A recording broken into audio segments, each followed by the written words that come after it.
Well, hello guys, it is that time once again for another edition of Odds and Ends, where I read you some really weird news stories from all over the world, and they don't call it Odds and Ends for a reason. Now, I apologize for it being late, but I've been really busy this past week. Haven't really been able to get much time to go grab my source, but I did, so now that I got that all squared away, I have the source in front of me, and without further ado, let's begin. Our first story comes out of Sweden, where a Swedish court has found a 61-year-old man not guilty of rape because he intended the victim turned out to be biologically male, rendering the crime, quote, invalid. The shocking incident took place in Obrero, where the unidentified assailant stalked and attacked a transgender woman. The local newspaper, Nurkes Allehanda, reported that the attacker was, quote, brutally violent in his, quote, attempted rape, tearing off the victim's pants and grabbing the victim's crotch. The attack happened to take place in front of the victim's ex-boyfriend's house. Upon hearing the attempted rape, he came out running and stopped the assault. Despite being caught red-handed, Judge Dan Joystedt let the criminal off the hook, telling Nurkes Allehanda that, quote, the intended crime never had the possibility of being fulfilled. So just added, quote, we believe that he wanted to rape this woman in particular, but as she turned out to be a man, the crime never was actually committed. Instead of the original attempted rape charge, the judge convicted the 61-year-old of simple assault. Prosecutors are now considering taking the case to the Court of Appeals. Okay, dude. How in the world could you not know that the woman you were going to rape was a dude as soon as you grabbed his crotch? Well, apparently I guess not, because, I mean, it must have been dark, there wasn't really much lighting around, and then therefore you assume that it was a woman just from a distance, and then you try to have your way with him, but it didn't work out, and now they're going to charge you with assault instead of rape, because you turned out it was a dude, and you realized, oh crap, and then you booked it. So the Court of Appeals, I don't know how they're going to actually handle that, but I guess we'll find out eventually. Anyways, moving on. Our next story comes out of Austria, where border guards stopped a major smuggling operation when they found 3 vans loaded to the brim with 9.5 tons of stolen garlic. The Austrian press agency reports police stopped the vehicles just as they were questioning, as they were about to cross over into Hungary. After questioning, 5 men were arrested and on suspicion of receiving stolen goods. Police believe the burglared bulbs originated in Spain, where they were bound for Romania. The 5 suspects, unnamed because of Austrian privacy laws, were all Romanian nationals.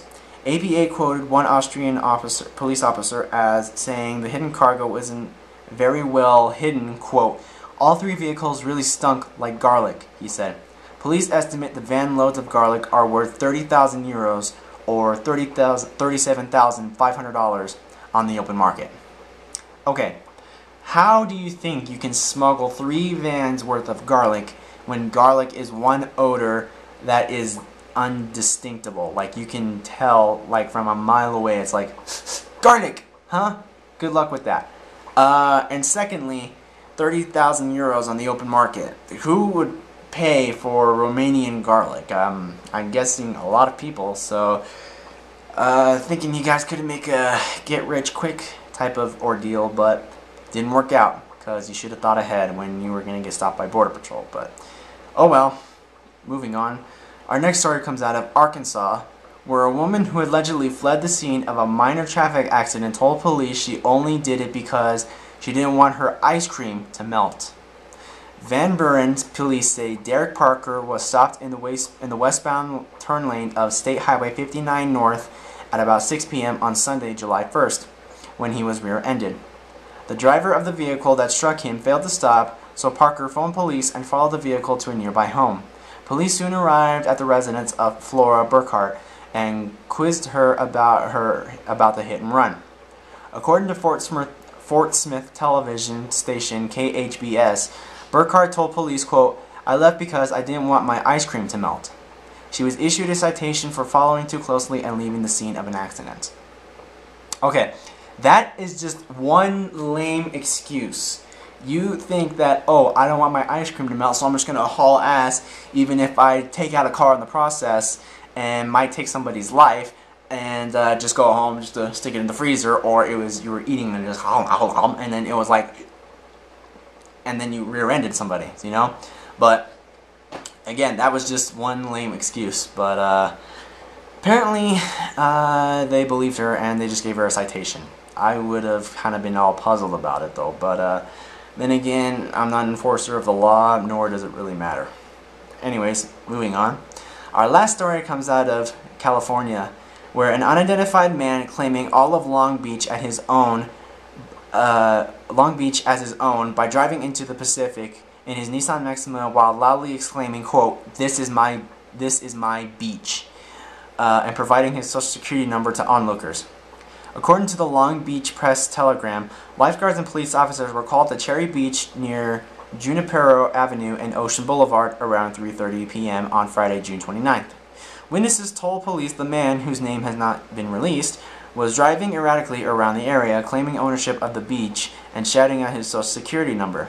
The man then drove his white Nissan about 4 feet into the water before getting stuck.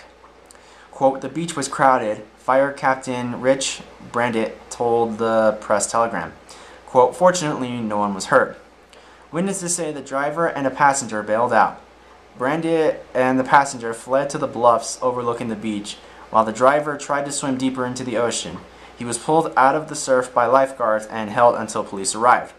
A backhoe and a tow truck were able to haul the vehicle out of the water by around 4:30 p.m. Needless to say, the driver is being held for psychological observation. Obviously, because if this guy is crazy and he's driving around in his car, yelling his social security number and telling people, this is my beach, get off, I own it and whatnot, it's not going to really get you far, and it's going to probably assume you're crazy, knowing the fact that this is open to the public and probably owned by the city of Long Beach. Therefore, you have no ownership unless you worked with the city of Long Beach and you were fired, and this is your way to take it out on them. But like I said, we won't know because he's apparently crazy according to that article. But anyways, guys, that is it for this edition of Odds and Ends, and I really hope you guys really enjoyed listening to those stories as much as I like reading them to you. And I will eventually see you guys later.